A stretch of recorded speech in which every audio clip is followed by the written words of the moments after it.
Hey there, it's Clyde. I'm really glad you're here with me tonight. You found your way to another one of my very boring adventures, the kind that are specially designed to go absolutely nowhere in particular, except, hopefully, to sleep.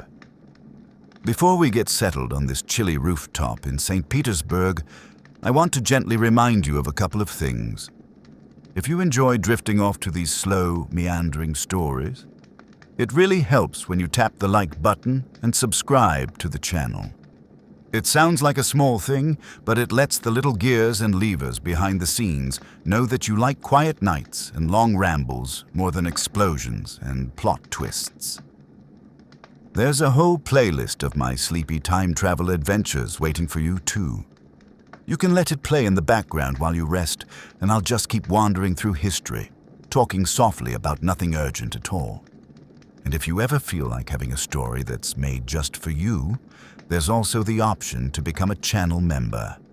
That not only helps support everything we're doing here, it also means I can record a personalized sleepy story with your name and your favorite cozy details, something you can come back to whenever you like. But for now, you don't have to do anything. You don't have to move or decide or fix a single thing. You can just listen and let the snow and the chimney smoke and the soft clink of teacups take over for a while. Because at this particular moment, in the quiet stretch of an 1800s evening, I'm standing on a rooftop in St. Petersburg, pretending to sweep snow. The air is the kind of cold that nips politely at your nose rather than biting. The sky is turning that deep blue gray that happens just after sunset, when the last of the light slides along the rooftops like a sleepy cat that hasn't quite decided whether to go inside yet. All around me, chimneys breathe slow curls of smoke into the sky. Some of them puff steadily, like they've been working all day. Others give little uncertain wisps, as if they're not sure whether the family downstairs has finally settled on tea or soup. I'm wearing a thick brown coat and a dark green cloak that keeps catching the wind at the edges, like it wants to pretend it's a sail on a very unsteady ship. My gloves are already dusted with powdery snow, and I've been using a sturdy old broom to push the snow toward the edge of the roof. In theory, I'm here to clear the path along the ridge so people can get to the chimneys and check them. In reality, I'm mostly pushing snow from one spot to another, admiring how it makes neat little ridges and waves, and then pausing to look at everything except the bit I'm supposed to be cleaning. If you were here beside me, you'd probably notice the sound first. The city isn't loud exactly, but it's never completely quiet. Far below, sleigh runners hiss along the street, that soft, scraping whisper of metal on packed snow. Hooves clop in a patient rhythm, and every now and then there's the distant jingle of harness bells, as if someone decided the winter should have its own gentle music. A dog barks once and then thinks better of it. Somewhere, a door shuts with a muffled thump. And behind me, to my right, a samovar is steaming. It sits solidly on a flat patch of rooftop, a brass one with a round belly and curved handles, looking for all the world like it has its own personality. The little chimney on top puffs out a thin ribbon of steam that twists upward and then disappears into the cold air. Every so often it gives a quiet, contented sigh, like a very small dragon that has chosen to devote its life to brewing tea instead of hoarding gold. I keep glancing at it. Not because I'm worried about it, but because it's comforting to know that there is hot water patiently waiting for no one in particular. Somebody downstairs has gone to the trouble to heat it, and that warmth is quietly making its way through the evening, one soft wisp at a time. The roof itself is sloped, but not dangerously so, and there's a low stone ledge along the edge that helps me feel steady. Snow has piled up in soft drifts, rounded and fluffy, the sort that look like you could fall into them and sink down with a muffled whoomp and just stay there for a while. I've already made a few uneven paths where I've dragged the broom along. They look more like the meandering tracks of a sleepy animal than the work of someone who knows what they're doing. I pause with the broom bristles resting in the snow and take a breath. The cold air slides into my lungs, clean and crisp, with a faint hint of coal smoke and something else. Maybe bread. Or maybe that's wishful thinking. It could just as easily be cabbage soup. Those two smells seem to take turns in this city, like neighbors sharing the same doorway. Somewhere behind the line of rooftops, a church bell begins to ring. It's not an urgent kind of ringing, just a slow, steady toll that lets people know what time it is, in case the sky hasn't already given them enough clues. In the distance, onion-shaped domes rise above the roofs, their tops dusted with snow, catching the last traces of light. They look a bit like someone took a row of very fancy, very serious pastries and lined them up along the horizon. I lean on the broom handle, listening. The bell echoes across the city, bouncing off stone and snow, and for a moment it feels like everything is holding its breath to let it pass. Even the samovar quiets down, as if it doesn't want to interrupt. You might think that sweeping snow off a roof would be a quick, efficient task. But I've discovered it's actually an excellent way to not get very much done at all. You clear one little area, and then you notice a particularly interesting icicle hanging from the eaves. You admire the icicle. You wonder how long it took to grow that way, and whether anyone will notice when it finally drops. While you're thinking, more snow falls from somewhere, and the patch you just cleared looks almost exactly the same as it did when you started. So I take my time. I nudge the snow. I watch it tumble in slow, soft clumps, rolling down toward the ledge and gathering itself into a small ridge. Each little slide makes a quiet shush sound, like someone smoothing out wrinkles in a blanket. From one of the chimneys a little farther along the roof, a crow hops out and stares at me.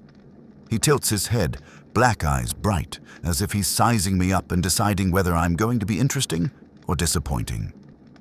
Given the evening's theme, I hope he finds me disappointingly calm.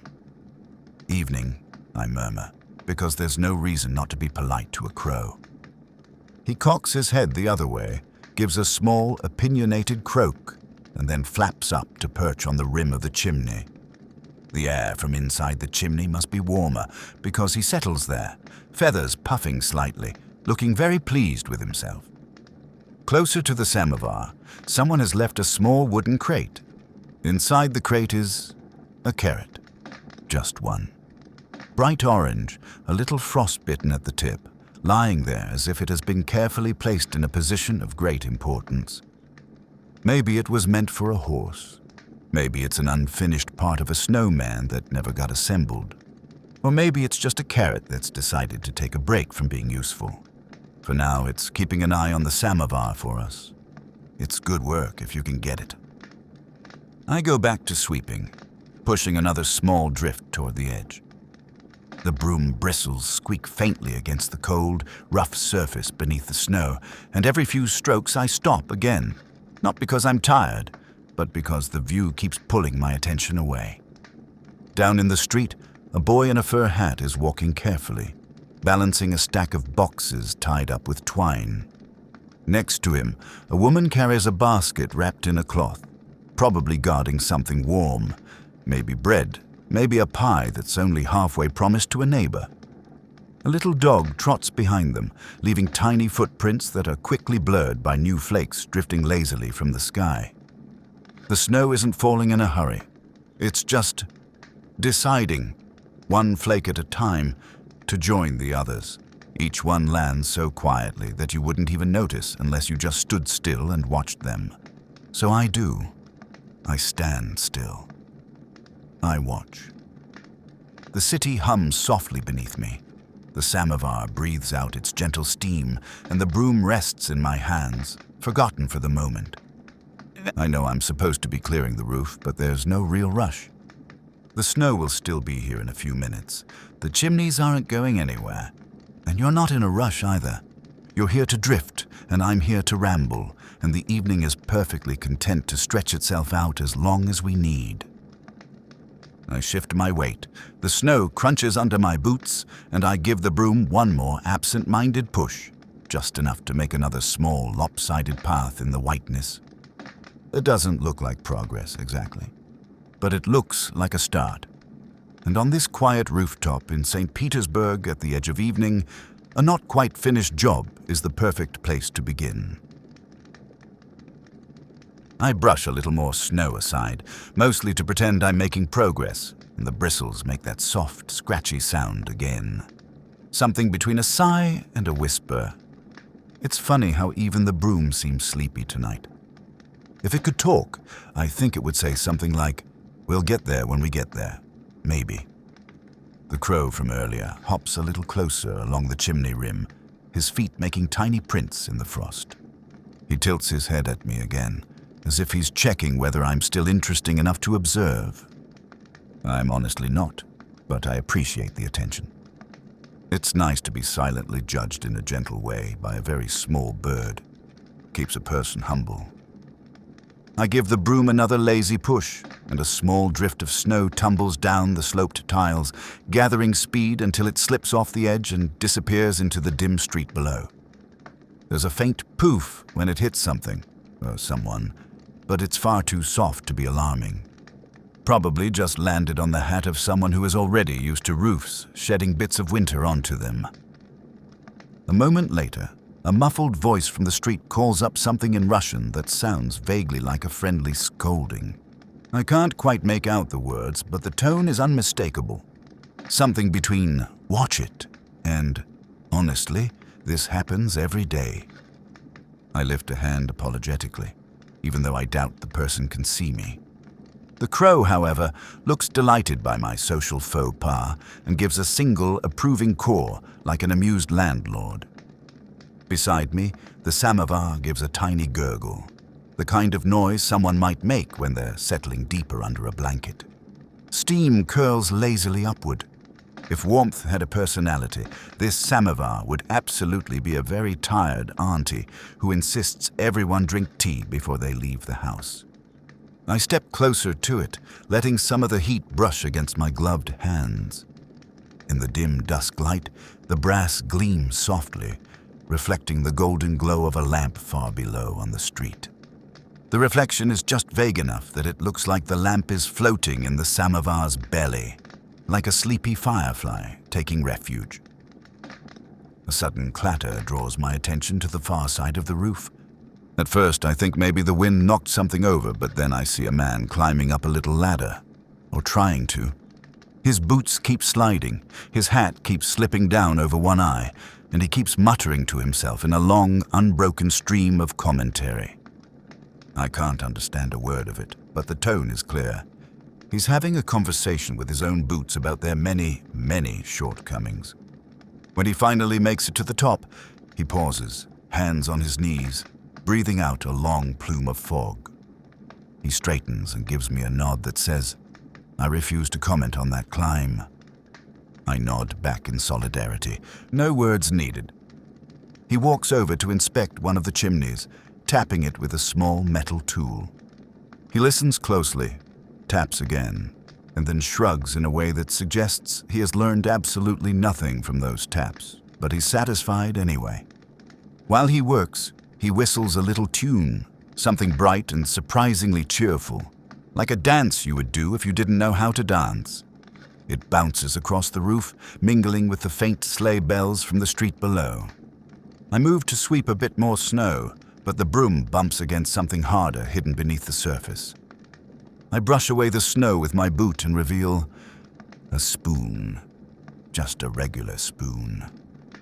Sitting there, as if someone had placed it carefully and then decided not to retrieve it.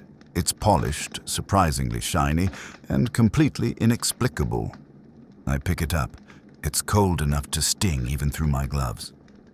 I hold it up to the crow, who hops a little closer and peers at it like an art critic evaluating a sculpture. "What do you think?" I ask him. He blinks slowly, then looks away. Apparently, the spoon doesn't meet his aesthetic standards. I tuck it into a little nook in one of the snowdrifts for safekeeping. Spoons on roofs should never be wasted.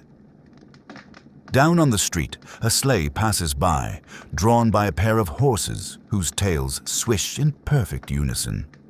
The driver is bundled in fur and looks as if he has been expecting winter for months and is absolutely thrilled to finally see it. The sleigh runners glide over the packed snow with a smooth hiss, like someone drawing a long line across paper. I let the sound melt into the background. Everything seems unhurried tonight. Even the snowflakes float down in a lazy spiral, drifting whichever way they please.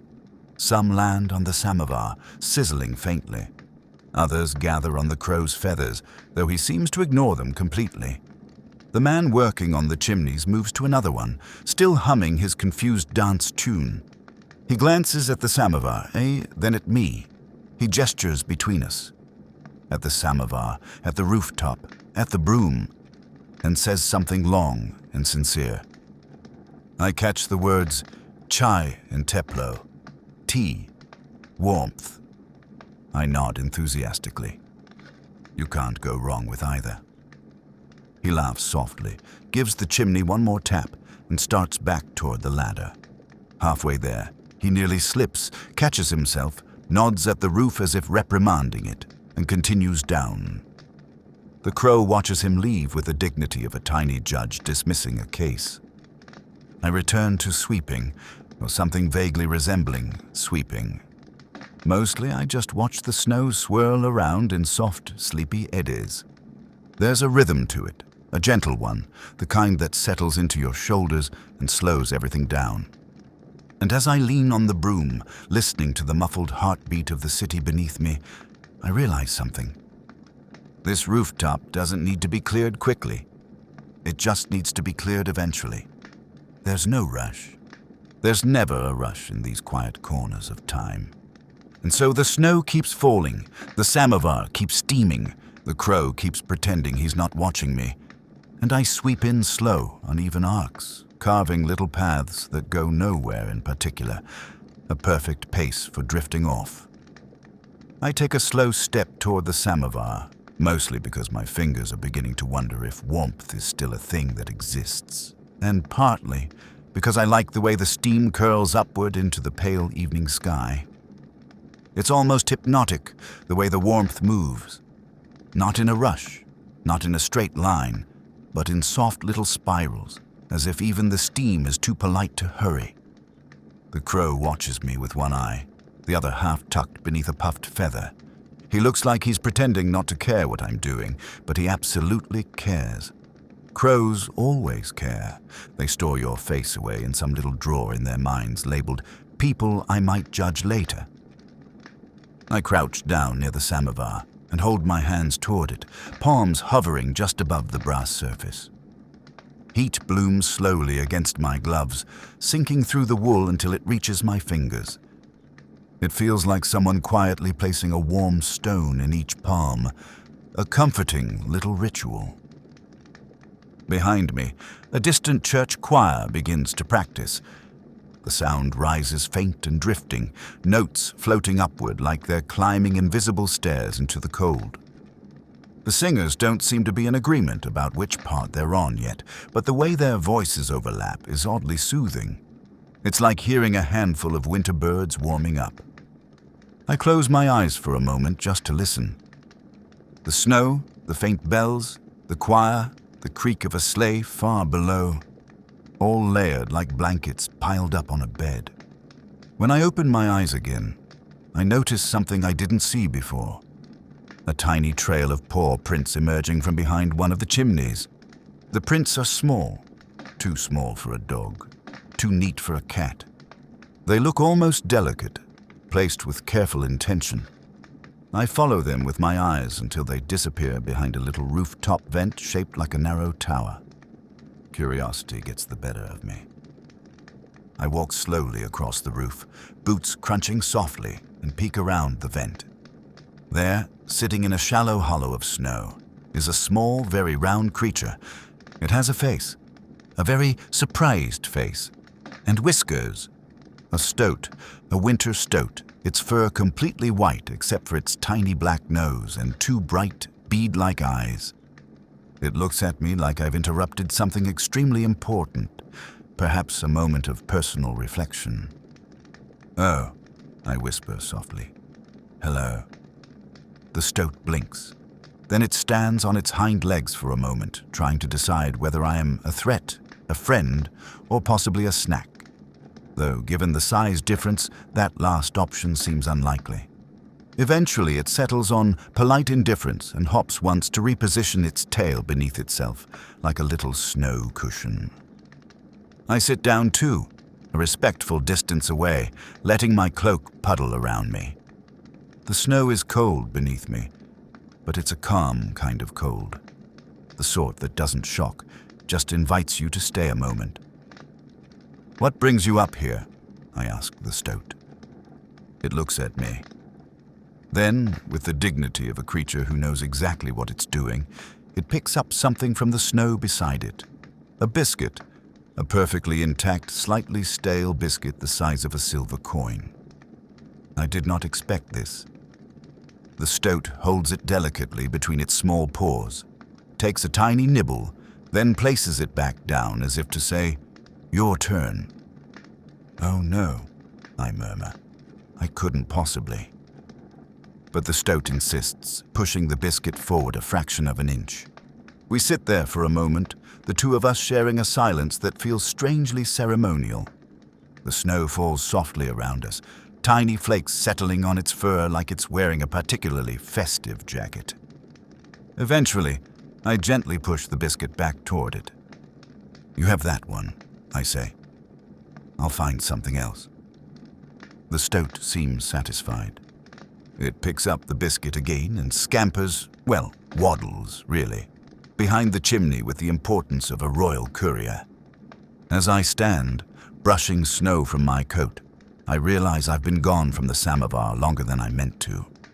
The crow is still perched there, but now he's tapping his beak rhythmically on the brass top, producing a tiny metallic tink, tink, tink. I'm not sure if this is a demand for tea or simply a crow's version of boredom. All right, I say softly as I approach. "I'm coming back." He flicks his tail, unimpressed. I reclaim my broom and give another half-hearted sweep across the snow. The bristles carve a graceful curve that doesn't resemble any useful shape, but it looks nice. A little swirl, a snow flourish. Down below, a woman pushes open a window and shakes out a rug, sending a storm of dust and crumbs sparkling into the air. The crumbs drift down to the street, and instantly 3 dogs appear from nowhere, competing for the surprise snack. The dust rises and then slowly drifts away, becoming part of the winter haze. It's remarkable how much goes on below without anyone on the roof knowing, and how much goes on above without anyone on the street noticing. A whole world on every level, separated by just a little height. I take another sip from the steam by leaning closer to the samovar. Just inhaling the warmth is enough to make my shoulders unwind. The crow shifts his stance, giving me space, like we're sharing a familiar ritual. Another snowflake lands on my sleeve, then another, and another, all of them different, all of them quiet. And somewhere behind me, the stoat peeks out from its hiding place, watching me as if considering whether to retrieve something else from its secret biscuit stash. For now, though, everything is still. Everything is slow. Everything is soft. And the snow continues its gentle, endless conversation with the city. I brush a bit of snow from my knee as I stand, and the stoat gives me one last dignified glance before disappearing behind the chimney like a tiny royal retreating to private chambers. The crow hops closer to the samovar, tipping his head toward it in an unmistakable, "Are you going to pour anything or not?" gesture. I smile at him, which he accepts with the mild annoyance of someone who expected tea and instead received a facial expression. I pick up the broom again and give the nearest drift a gentle nudge, mostly out of habit at this point. There's something satisfying about watching a neat slice of snow tumble in slow motion over the edge of a roof. It's like sending a soft, fluffy letter down to the world below, addressed to no one in particular. A moment later, the roof creaks. Not ominously, more like the way an old wooden door sighs when someone leans on it. I turn and see a figure climbing up a different ladder this time. This man is older than the chimney inspector from earlier. Grayer, broader, bundled in layers of wool and a thick leather coat that looks like it has endured every winter since the city was founded. He's holding something very carefully with both hands. A bucket. A bucket with steam rising from it. My first thought is, that's hot water. My second thought is, why is he bringing hot water onto a snowy roof? My third thought is, this is going to be interesting. He reaches the top and sets the bucket down with a sigh of relief, then rests both hands on his hips. He mutters a series of sounds that might be words or might be his knees complaining, I'm not sure. Eventually he straightens, nods at me like we're colleagues, which I suppose we are, in the broad sense of people currently on this roof, and points to a large frost-covered pipe near him. He explains something in Russian, tapping the pipe, then tapping the bucket. I managed to catch only one word. Zamrzlo. Frozen. He intends to pour hot water on the pipe. I nod slowly, because while I don't have a degree in rooftop engineering, I do know that water, when poured onto freezing metal in the middle of winter, has two moods. Melt immediately. Turn into ice faster than you can say, this was not my best idea. He lifts the bucket. I take a cautious step back. Even the crow fluffs his feathers and hops farther from the splash zone. The samovar continues steaming, very wisely minding its own business. The man tips the bucket. A ribbon of hot water pours out, hissing as it hits the cold pipe. For a moment, it seems to work. A small patch of frost melts away, revealing the dull metal beneath. Then, just as predictably as winter itself, the remaining water instantly freezes in a glossy sheet, sealing the pipe like a layer of clear lacquer. The man stares at it. He stares at the bucket. He stares at the pipe again, then he shrugs. Not a defeated shrug. More like a shrug that says, well, at least I tried something dramatic. He sets the bucket down, peers at the pipe from a different angle, then sighs deeply enough to fog the entire front of his coat. Meanwhile, another little trail of footprints appears from nowhere. The stoat again. Except this time, it trots in a straight, purposeful line toward the man's boots, as though offering emotional support. The man looks down, startled, and the stoat looks up with the calm confidence of a creature who routinely gives unsolicited advice to much larger beings. They stare at each other for a very long moment. Then the man reaches into his coat pocket and pulls out a tiny piece of bread. He crouches, his joints making a sound like someone stepping on dry twigs, and holds out the bread. The stoat sniffs it, takes it gently, and trots away like a diplomat concluding a successful treaty negotiation. The man stands again, nods at the stoat's retreating form, and mutters something approvingly. Then he turns to me and gestures broadly at the pipe, which is now covered with both frost and a fresh coat of ice. I nod with what I hope looks like compassionate understanding. He gives me a thumbs up. Then he carefully, very carefully, descends the ladder with the empty bucket, as if thinking, I will pretend this was not my plan. The crow, now confident the crisis has passed, resumes tapping the samovar with his beak as though announcing the end of an opera. I take one more long breath of the cold air, feeling it settle nicely into the evening's rhythm, slow, quiet, unhurried, and return to my broom, brushing in wide arcs that don't really clear anything but look lovely. Below us, sleigh bells pass again. Somewhere, a door creaks open. Snow falls.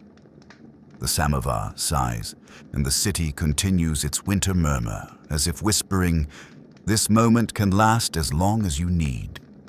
I take a slow breath, letting the cold settle in my lungs in that crisp, bracing way that makes you feel alert and sleepy at the same time.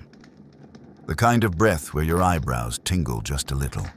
The city below hums like it's practicing for a concert it forgot it signed up for.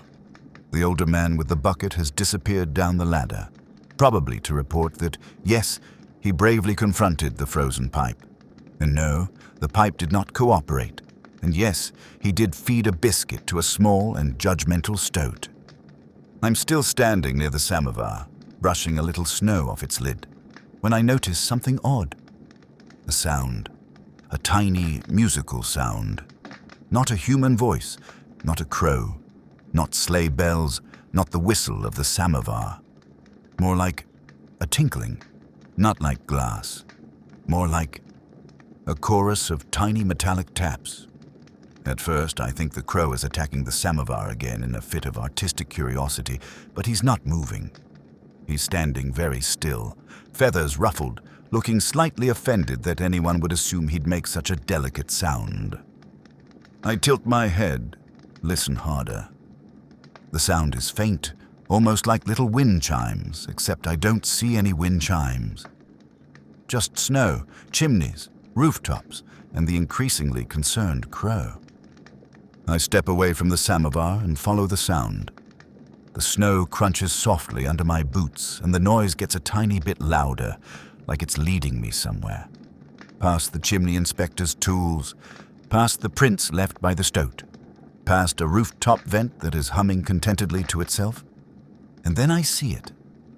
A clothesline strung between two small wooden posts on the roof, the kind where someone might dry linens in better weather. Except now, instead of laundry, the line is covered in icicles. Dozens. Thin, delicate icicles of all different lengths.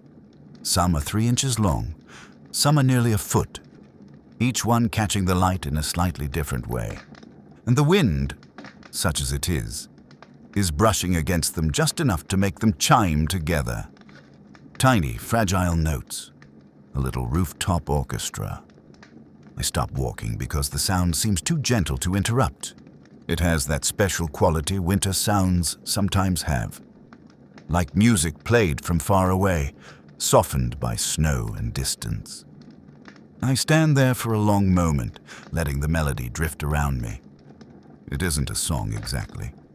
More like a conversation between cold and light. Behind me, the crow makes a quiet croak, as if announcing that he too approves. I take one step closer, looking at the icicles more carefully. Some of them have little bubbles trapped inside. Some are twisted like tiny clear ropes. One of them has frozen around a stray feather, suspended perfectly in the middle like an odd little museum exhibit. The entire line moves slightly whenever the breeze stirs, creating a soft, shimmering sound. Delicate, accidental music that never repeats the same way twice. A sound that exists for only a moment, then changes again. I smile and lean on my broom handle, letting the bristles rest in the snow. The weight of the moment settles in. Light, quiet, simple.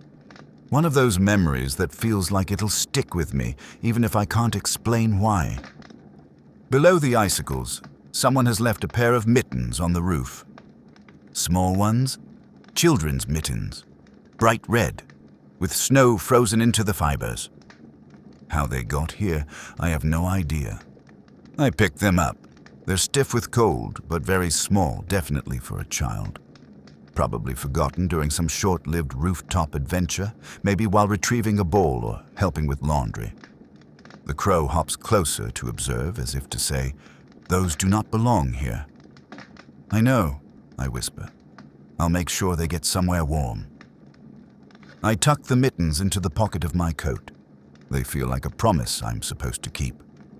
The rooftop orchestra continues to play, the wind catching the icicles just right, creating soft notes that shimmer in the air. The samovar taps once, releasing a small puff of steam, as if applauding politely. Somewhere down below, a distant shout echoes through the street, someone calling out that supper is ready. A few dogs bark in response, as if they too are hungry. The sky is turning a deeper blue-gray now, the last traces of peach light fading beyond the rooftops. It's the kind of evening where every sound feels farther away and closer at the same time. I stand there a little longer, listening, letting the music settle into my bones, letting the cold press gently against my cheeks. letting time slow down with the softness of the moment. Eventually, I pick up the broom again, but only because it feels right to keep sweeping even if I'm not actually accomplishing anything resembling a task. Snow drifts around my feet. The icicles sing their delicate winter song, and I sweep in quiet, slow arcs as the evening deepens, perfectly unhurried. The sky has settled into that deep indigo shade that feels like the world is pulling a warm blanket over its shoulders. The chimneys exhale their soft gray wisps. The crow has tucked one foot up under his feathers, which is his way of announcing he's staying for the long haul. And the samovar continues its gentle, patient steaming, like a grandmother who refuses to stop offering tea no matter how many times you say you're fine. I sweep another lazy curve into the snow, admiring the way it curls like a soft wave. My broom has fully transitioned from tool to prop, and I'm perfectly comfortable with that. Then, a sound, not a dangerous sound, not even an alarming sound, just a very unexpected one. A muffled thump from beneath the snow. I freeze. The crow freezes. Even the samovar seems to pause its breathing. Another thump. This one slightly to my left, near a drift that looks surprisingly innocent. The snow shifts. Just a little. Like something underneath is trying to politely request attention. "Hello," I whisper, because one should always start polite when addressing mystery bumps in the snow. The snow bump responds by wiggling. Just a small wiggle, a modest wiggle. A wiggle that suggests, I meant to be asleep, but I seem to have misplaced the exit. I take a cautious step closer. The crow hops onto the samovar for a higher vantage point, fluffing himself up like a judge preparing to deliver a ruling. I crouch down and brush the snow gently away with my glove. A tuft of something soft appears, then a round shape, then a hat. Not a person in a hat, just a hat. A big, woolly, fur-trimmed Russian hat lying upside down in the snow, thumping, which is confusing. I carefully scoop away more snow, until the hat gives a final determined wiggle and flips itself over, and then the source of the thumping becomes clear. Inside the hat, nestled like a pearl in a woolen oyster, is a pigeon, a very disgruntled pigeon. He looks up at me with the expression of someone who fell asleep in the wrong carriage and woke up 3 villages away. "Oh," I murmur. "Hello there." The pigeon does not respond. He is too busy collecting himself, feathers puffed up indignantly, as though deeply offended that gravity had the audacity to betray him. I gently lift the hat. The pigeon stays inside, glaring at me like I'm the one who buried him in snow. "You okay?" I ask softly. He blinks once, which I interpret as, I require a moment. The crow leans forward, feathers sleek, eyes bright with interest. Crows love drama. This pigeon is practically Shakespeare to him. After a few seconds, the pigeon shakes himself vigorously, sending a small storm of snowflakes into the air. Then he steps out of the hat with the stiff dignity of someone walking off stage after a performance they definitely did not rehearse for. He proceeds to march in a slow circle, pecking at the snow in evaluation, as if he's filing a report.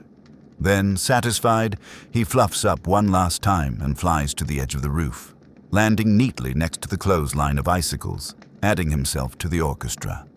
The hat, now empty, lies there quietly. But here is the truly interesting part. It is warm inside, like someone had been wearing it just moments ago. I turn it over and a small embroidered name catches my attention on the lining. Misha. Misha. I look at the city below, wondering which Misha has just lost a hat and a pigeon. The crow caws once, like he's volunteering to return it. "You'd keep it," I tell him gently. He pretends to be offended, but he doesn't argue. I tuck the hat under my arm. One lost hat, one found spoon, and one pair of tiny mittens. I'm becoming a rooftop lost and found service. The pigeon flaps once, lifting up to the edge of a chimney, where he settles comfortably next to the crow. The stoat pops its head out from behind a vent, observing the entire situation like a tiny general inspecting the troops. The roof is populated now, a little congregation of creatures and objects, each minding their own business, but also somehow involved in everyone else's. I sweep a little more, just for appearances, though now it feels more like I'm keeping the peace between the bird council and the drift of snow that hid the hat. The icicles resume their gentle chiming. A horse snorts down on the street. Snowflakes drift lazily, unhurried as always. And above it all, the winter evening settles deeper into itself, content to let everything unfold in its slow, quiet way. The pigeon, now thoroughly recovered from his unexpected nap in the hat, flaps up to the edge of the roof and settles beside the crow. They sit there like two members of a very exclusive club. The Rooftop Bird Union. Chapter 3. Snow-related affairs. I tuck Misha's hat carefully under my arm, brush a little snow from my boots, and resume sweeping in the most aimlessly productive fashion I can manage.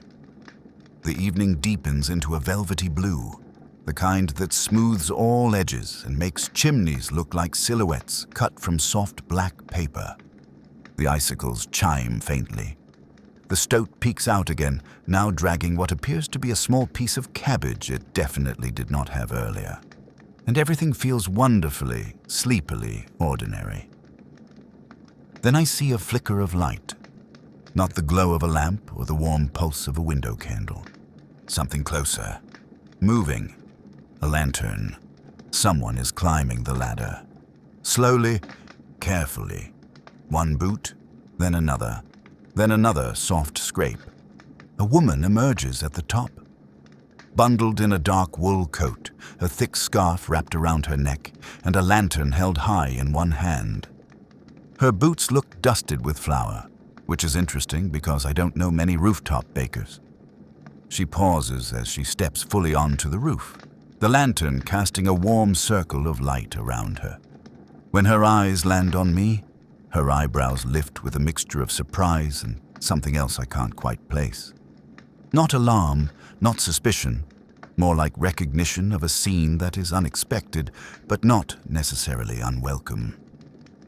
"Oh," she says softly, in Russian. "You're still up here." I nod politely, sweeping a small, entirely symbolic patch of snow. Just tidying.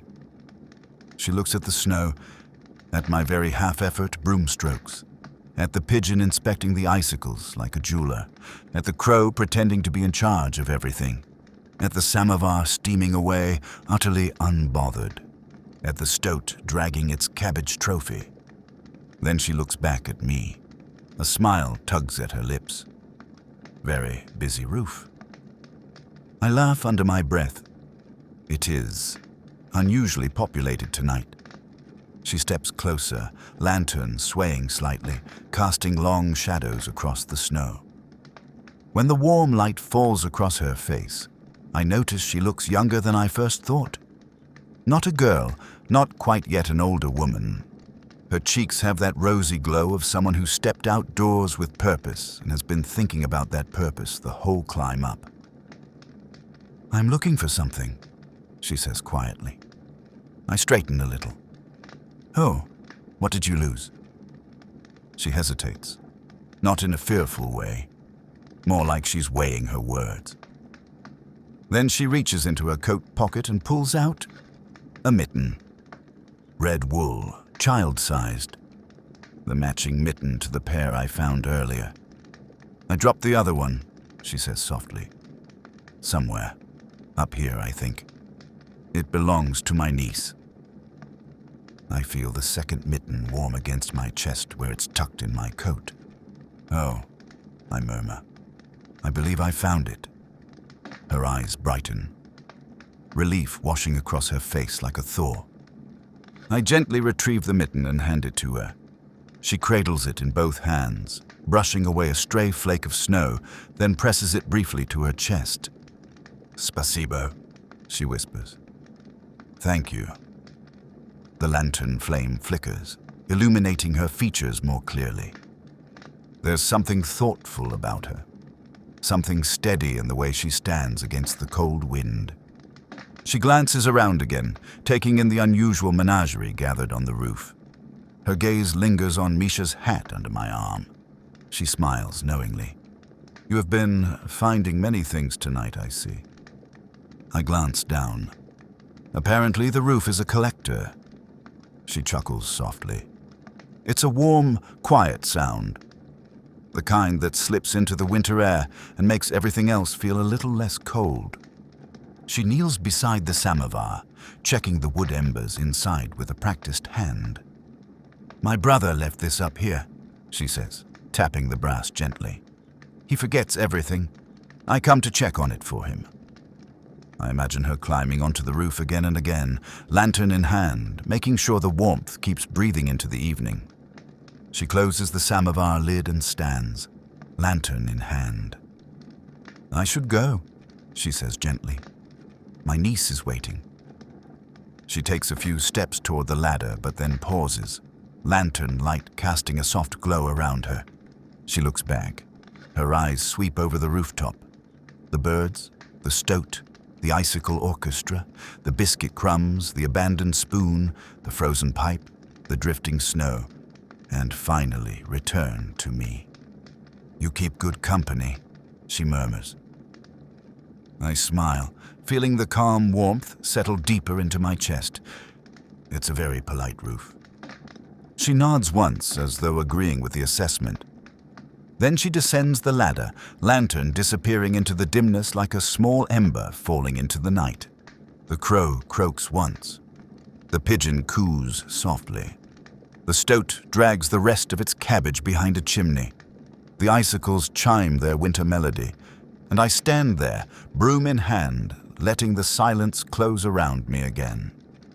Just the roof, the snow, the city breathing below us, and the quiet feeling that something gentle just passed through. After the lantern light disappears down the ladder, the rooftop settles into a deeper quiet. Not empty, just gentler. Everything seems to sigh at once. The chimneys, the snow, even the broom in my hand feels relieved to return to its natural state of minimal effort. I walk back toward the samovar, brushing a few lazy arcs of snow aside. The crow hops closer, offering what I think is meant to be a professional assessment of my sweeping technique. The pigeon gives a soft coo of disapproval. Apparently, he believes I should be sweeping in straight lines, not in the artistic, vaguely confused spirals I've been producing. The stoat pops out from behind a vent again, this time dragging an entire crust of bread that is unquestionably larger than its moral integrity. It glances at me with a look that clearly says, "You saw nothing." I nod politely. The stoat scurries away. The air is colder now. Not unfriendly cold, just the kind that reminds you your ears exist. The sky has shifted from deep blue to something darker still. An inky wash that makes the city lights down below look like tiny stars living their best life far too close to the ground. I stand still for a moment, breathing it all in. Steam drifts from the samovar, glowing faintly in the light of a nearby rooftop lamp that flickers with the determination of a candle in a stubborn mood. Then something happens. It is subtle at first. A soft vibration through the snow, a little tremor like someone dropping a sack of flour on a wooden floor in the apartment below. Then footsteps, not on the street, not at the ladder, but from the roof itself. But not this part of the roof, the section just a few feet over, the part behind the tall ridge of snow that dips down toward a second level. I grip my broom more like a walking stick than a weapon. I am absolutely not prepared for rooftop monsters, and tiptoe toward the sound. The crow follows me, the pigeon follows the crow, the stoat follows the pigeon because it enjoys drama. I peek over the snowy ridge, and I see A goat. A goat with a bell. A bell that is, for reasons unclear to me, wrapped in a small knitted scarf. The goat stops when it sees me, chewing thoughtfully on what appears to be part of someone's laundry. I blink at the goat. The goat blinks back at me. We both take a moment to reassess our choices. "Hello?" I whisper. The goat lifts its head slightly, giving a slow, dignified nod as if to say, "Evening." Yes, this is exactly where I intended to be. The scarf around its bell is bright blue, with tiny, uneven stitches. The goat chews another thoughtful bite of cloth and takes one step toward me, crunching snow beneath its hooves. Behind me, the crow makes an indignant squawk, clearly offended that a goat has wandered onto his jurisdiction. The pigeon flaps its feathers, perhaps jealous of the goat's confident entrance. The stoat sits upright on its hind legs, bread crust tucked under one arm like a briefcase. "What are you doing up here?" I ask the goat softly, as though it might genuinely answer. The goat continues chewing and then lowers its head just slightly, nudging a small object forward with its hoof. Something wrapped in cloth. I carefully crouch, brush away snow and unwrap the bundle. It's a jar, a glass jar sealed with wax. Inside, honey. Golden, thick honey that catches the lantern light from below and glimmers like warm amber. "Where did you get this?" I ask, now whispering in awe.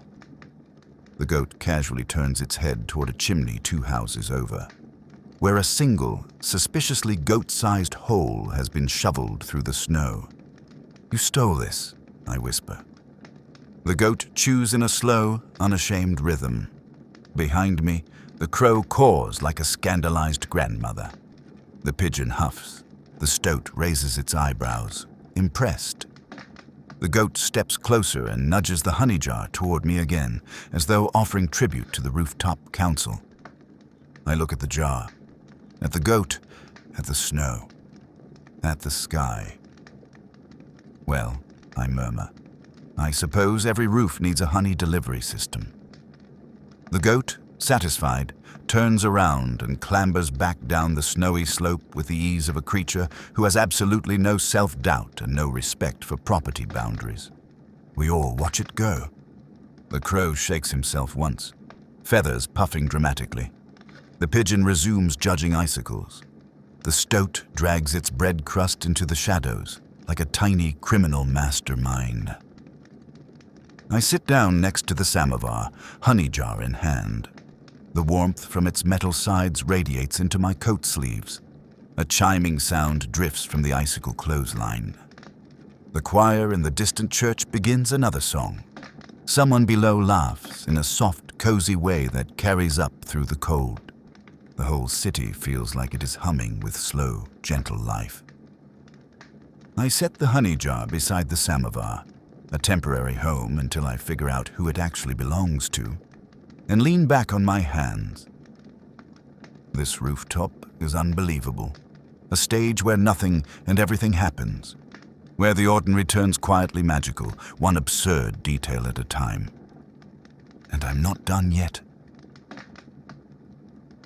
The goat trots off into the dimness with the confidence of someone who has absolutely no intention of explaining where it got that honey. The crow ruffles his feathers in outrage at the audacity of hoofed animals.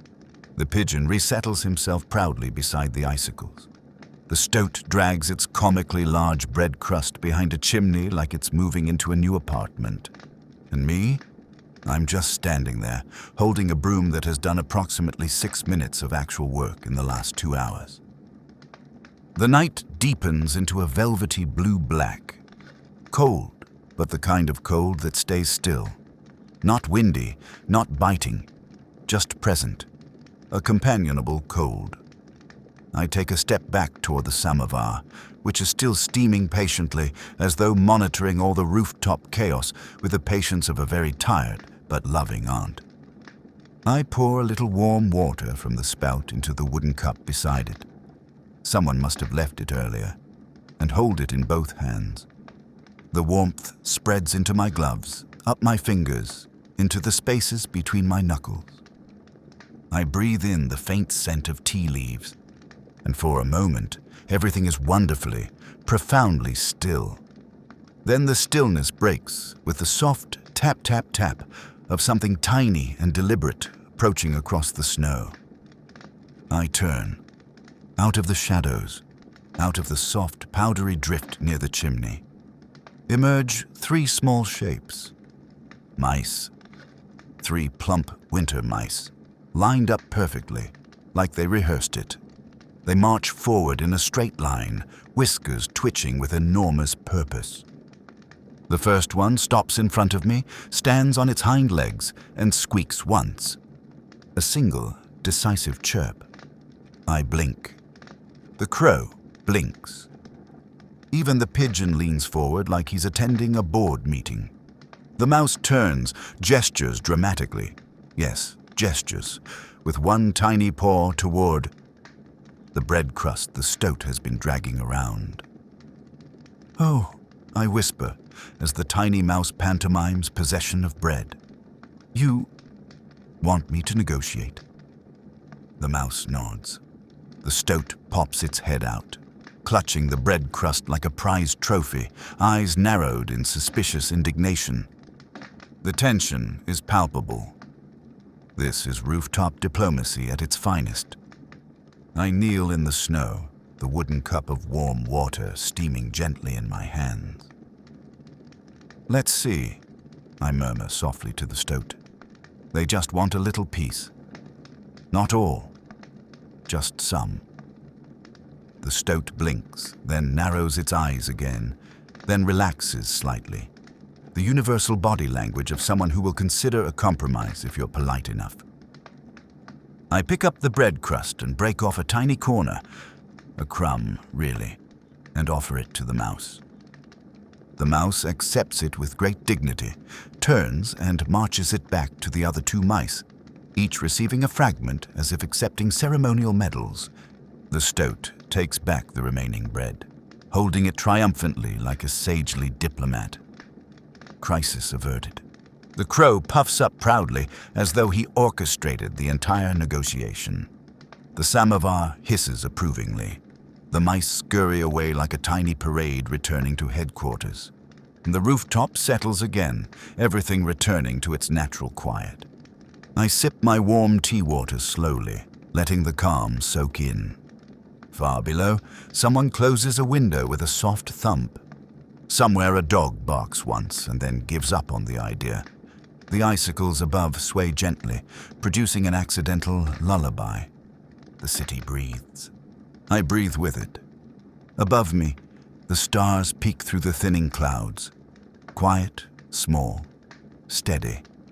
And for a moment, it feels like every tiny creature on this roof has contributed to a kind of sleepy harmony.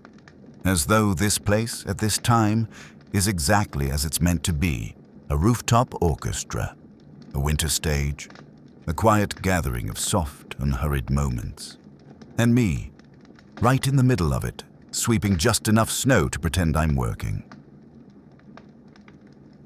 The mice retreat with their diplomatic crumbs, vanishing into a crevice between 2 chimney stones as though the whole delegation had been staged just for that moment. The crow resumes his post on the samovar like a very serious official who has just observed a successful treaty signing. The pigeon coos softly, clearly approving of the peaceful resolution. The stoat pokes its head up again, bread crust tucked triumphantly under its chin like a tiny loaf-shaped trophy. And me?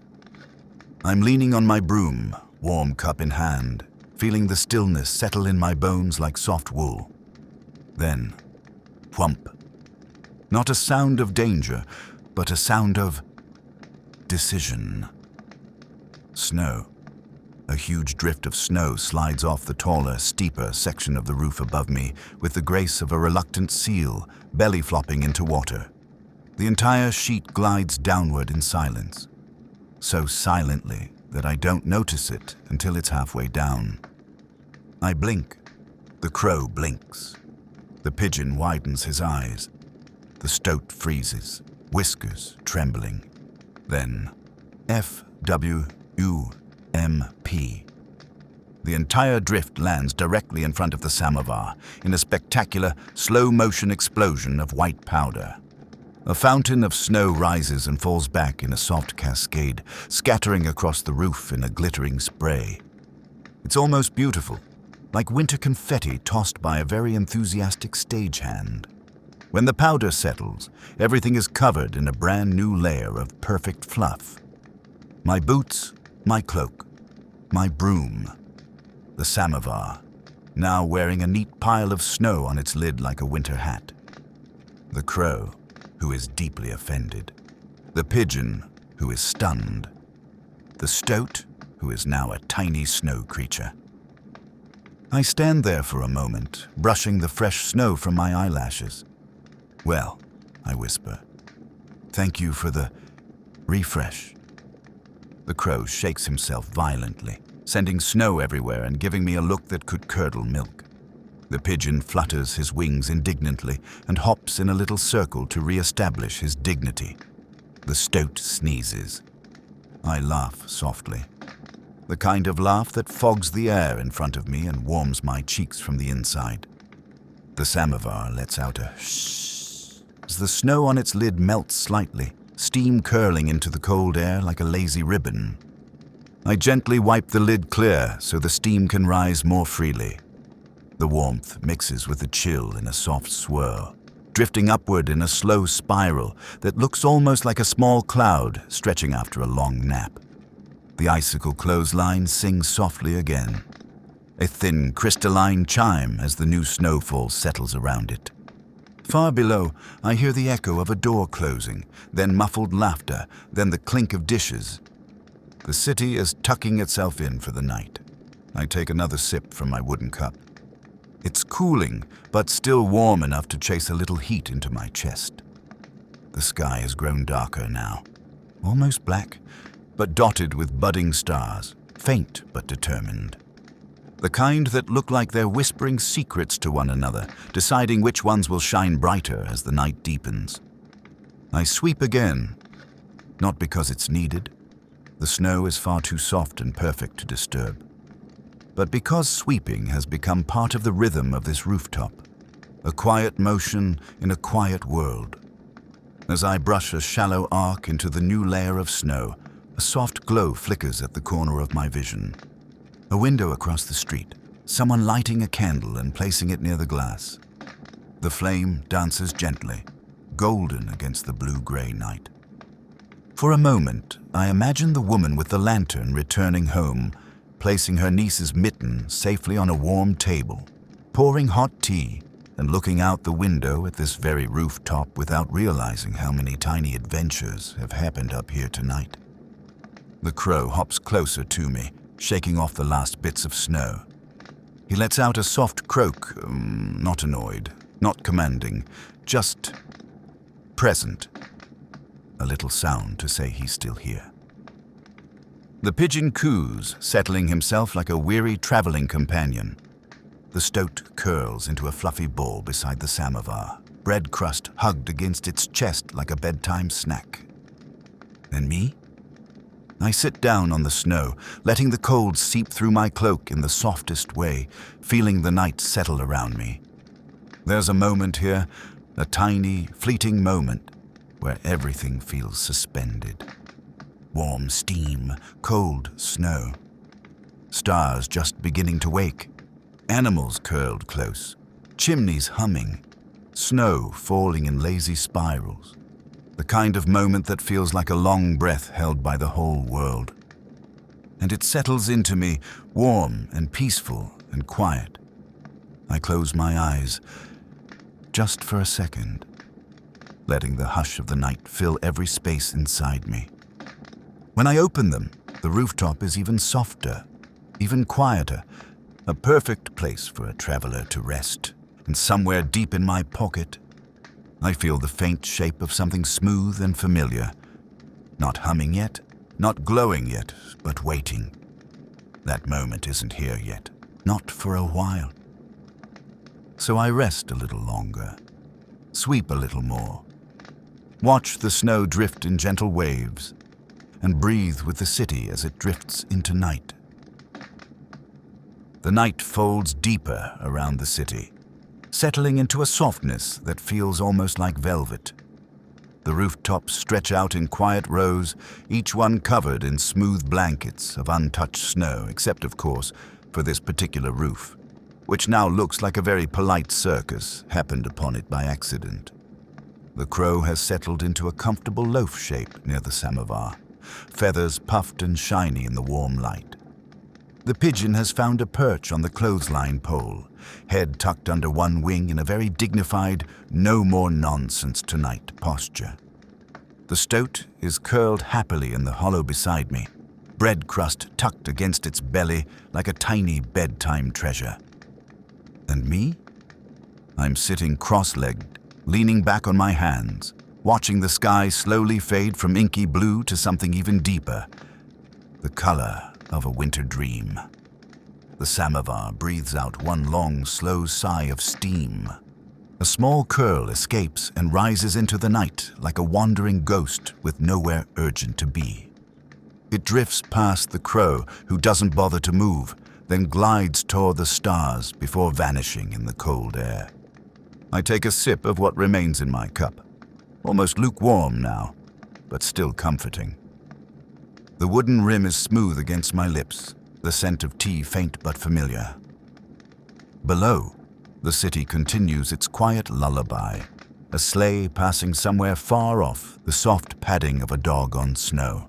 A window closing gently, a faint laugh carried upward from a street corner. All tiny echoes in a world that has grown too sleepy to lift its voice. I brush a bit of snow from my cloak, letting it fall in soft clumps at my feet.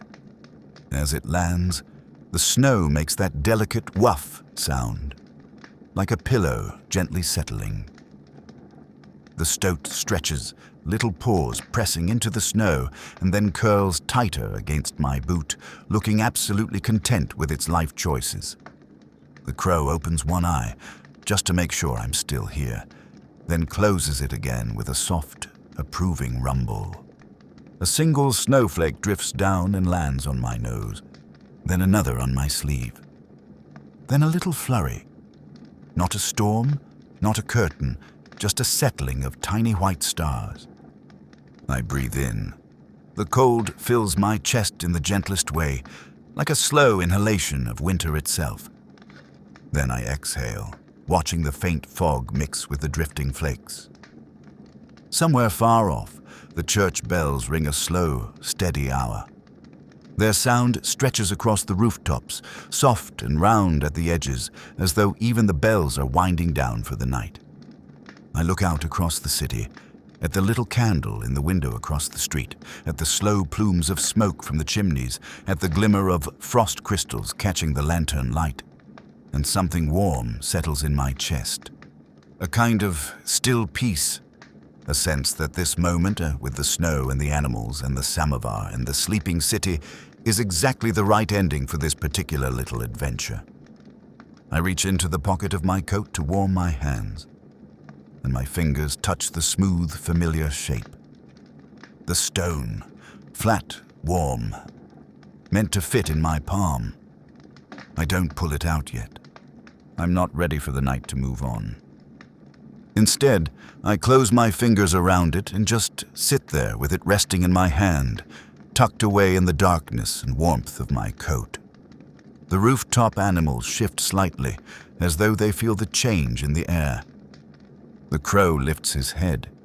The stoat uncurls just a bit. The pigeon opens one eye and blinks slowly, but nothing happens yet. The stone isn't humming. It's just there, quiet, patient, waiting. I smile softly. "Not yet," I whisper, and the rooftop seems to nod in agreement.